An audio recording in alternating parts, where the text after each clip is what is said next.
ఎవరైనా విపరీతమైన క్రేజ్తో మంచి స్వింగ్లో ఉంటే అలాంటి వారిని క్రేజ్ కా బాప్ అంటారు. ఆ పదం ప్రస్తుతం పవన్ కళ్యాణ్కి మాత్రమే సరిపోతుంది. టాలీవుడ్లో చాలామంది టాప్ హీరోలు ఉన్నారు. వారిలో చాలామంది భారీ విజయాలు అందించడమే కాదు, ఇండస్ట్రీ రికార్డ్స్ తిరగరాయగల సత్తా ఉన్నవాళ్లే. జనాల్లో విపరీతమైన పాపులారిటీ కూడా ఉంది వాళ్ళకి. అయినప్పటికీ వారెవ్వరినీ పవన్ కళ్యాణ్తో పోల్చలేం. అంత క్రేజ్ ఉంది పవన్ కళ్యాణ్కి. ముఖ్యంగా యూత్లో ఆయనకి ఫాలోయింగ్ ఎక్కువ.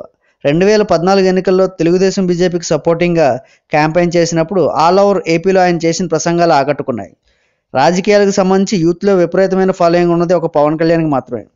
అది ఏ రేంజ్లో ఉన్నదంటే శ్రీకాకుళంలో ఆయన గుడి కూడా కట్టేశారు. ప్రస్తుతం తాడేపల్లిగూడెంలో ఆయన విగ్రహం ఆవిష్కరణకు రెడీగా ఉంది.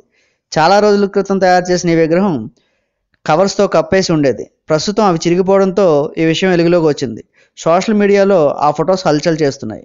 మీకు ఈ వీడియో నచ్చితే లైక్ చేయండి, షేర్ చేయండి. మరిన్ని వీడియోల కోసం సబ్స్క్రైబ్ చేయండి.